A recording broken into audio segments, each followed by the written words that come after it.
Chapter 2: Luck and Risk. Fate and probability are siblings, both shaping the outcomes of life beyond individual actions. A related concept is shared by Scott Galloway, an NYU professor. Nothing is as good or as bad as it seems, and this applies to evaluating one's and others' success. Bill Gates was privileged to attend one of the few high schools in the world that owned a computer. The story of how the Lakeside School managed to acquire the computer is awe-inspiring. Bill Dowgle, a World War II Navy pilot who became a math and science teacher, believed that theoretical studies were insufficient without practical experience, and he realized that computer knowledge was critical for college readiness. In 1968, Dowgle convinced the Lakeside School Mothers Club to use $3,000 of its rummage sale proceeds to rent a teletype Model 30 computer connected to the General Electric mainframe terminal for computer time-sharing. Only a few graduate schools at the time had access to such advanced computers as Gates did in the 8th grade. He met classmate Paul Allen, who was also fascinated by the school's computer. Lakeside's computer was not part of the general curriculum but was an independent study program, enabling Bill and Paul to explore its possibilities freely. During one of their late-night sessions, Gates showed Allen a Fortune magazine and wondered what it would be like to run a Fortune 500 company, which Allen had no idea. Gates then speculated that they could have their computer company someday, and now Microsoft is worth over $1 trillion. In 1968, the world had about 303 million high school-age students, of which roughly 300 attended the Lakeside School, making Bill Gates a 1 in a million opportunity. Gates acknowledges that without Lakeside, there would be no Microsoft. Gates was not only exceptionally intelligent and hardworking but also had a vision of computers that was beyond most seasoned computer executives' comprehension. However, his friend Kent Evans experienced an equally powerful dose of luck's close sibling, risk. Bill Gates, Paul Allen, and Kent Evans were all computer prodigies in Lakeside. Kent, according to Gates, was the class's best student, and he and Bill were very close. They once built a computer program to solve a scheduling problem at Lakeside. Kent shared Bill's business mind and endless ambition, and they dreamed of becoming CEOs, generals, or ambassadors. Gates assumes that they would have continued working together and would have gone to college together. Kent could have been a founding partner of Microsoft with Gates and Allen, but he died in a mountaineering accident before graduating high school. In the United States, there are around 36 mountaineering deaths every year. The chances of dying in a mountain climbing accident in high school are around 1 in a million. Therefore, Bill Gates and Kent Evans shared 1 in a million luck and risk, respectively. Chance and uncertainty are inevitable aspects of life, dictating every outcome. It is impossible to believe in one without valuing the other. They are both a result of the complexity of the world, which does not allow for 100% control over our actions and their effects. In this game of 7 billion people, any action, whether under your control or not, can have an unforeseeable impact on your life. Despite their ubiquity, the measurement of luck and risk is elusive, leading to their frequent disregard. The success of Bill Gates and the unluckiness of Kent Evans are a testament to their power. The proper recognition of chance and the uncertainty of the world allows us to judge financial success with a critical eye. Robert Shiller, Nobel Prize-winning economist, believes that the exact role of luck in success is still unknown, emphasizing its relevance to financial achievement. Yet, while everyone recognizes the influence of luck, quantifying it can be challenging and insensitive. Therefore, we default to ignoring luck as a factor of success.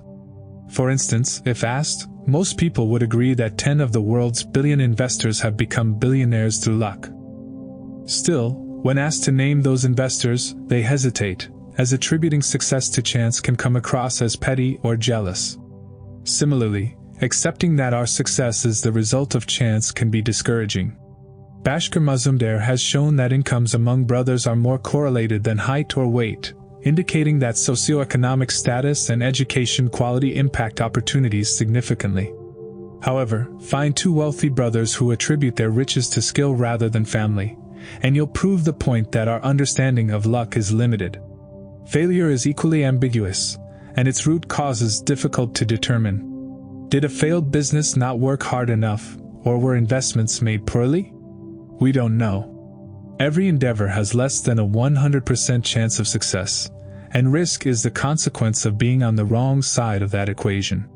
The distinction between conscious decision and risk is unclear, and the explanation of each outcome is complicated. We prefer simple stories that explain the world, but often they mislead us. When it comes to judging someone's failure, we attribute it to bad decisions, while our failures are due to the flip side of risk. We prefer a simple story of cause and effect when judging others. Still, when it comes to ourselves, we make up complex narratives that justify our past decisions and attribute any adverse effects to chance. Forbes magazine features rich investors who got lucky, rather than poor investors who made good decisions but experienced the unfortunate side of risk. The danger of this perspective is that we're all trying to learn from successes and failures to improve our financial situations. We want to know which strategies work and which don't. Yet, attributing success or failure to skill or chance can be misleading. It is challenging to understand what proportion of outcomes is repeatable, versus the role of random risk and luck that can sway our actions. If only we could wave a wand to distinguish between the actions that led to success and those that were a product of chance or risk. However, since we lack a magic wand, it can be challenging to determine which traits to emulate or avoid. It's tempting to idolize the likes of Cornelius Vanderbilt, whose disregard for the law was key to his success. But when does this shift from boldness to recklessness? The line is fine, and without recognizing the role of luck and risk, it's hard to identify.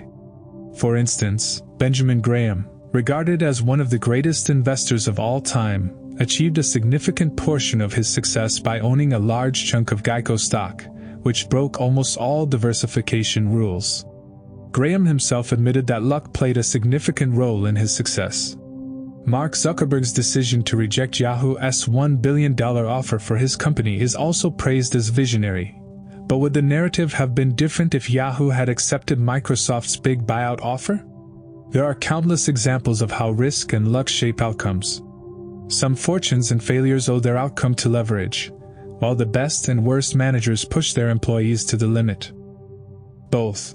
The customer is always right, and customers don't know what they want, are accepted business wisdom. The line between boldness and foolishness is almost invisible, and only becomes clear in hindsight. The challenge of distinguishing between luck, skill, and risk is one of the most significant issues when trying to learn how to manage money. However, recognizing the role of these factors and having a nuanced understanding of success can point us in the right direction. It is important to be mindful of the individuals we praise and those we look down upon. It can be dangerous to assume that everyone's outcomes are solely based on their own efforts and decisions.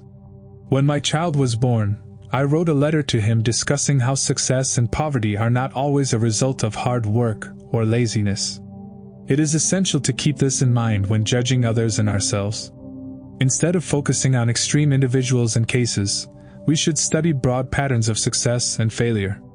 Attempting to emulate the success of someone like Warren Buffett may not be applicable due to the influence of luck in their outcome. However, observing broad patterns, such as the correlation between controlling your own time and happiness, can be more useful. It is crucial to remember that success is not always a result of one's actions, and failure does not necessarily mean poor decision-making. Luck and risk play a significant role in both outcomes. It is essential to arrange your financial life in a way that a failure or bad investment won't wipe you out completely, and to leave room for understanding when judging failures. Therefore, it is crucial to recognize that nothing is as good or bad as it seems. We should approach success and failure with an open mind and strive to understand the broad patterns that lead to each outcome.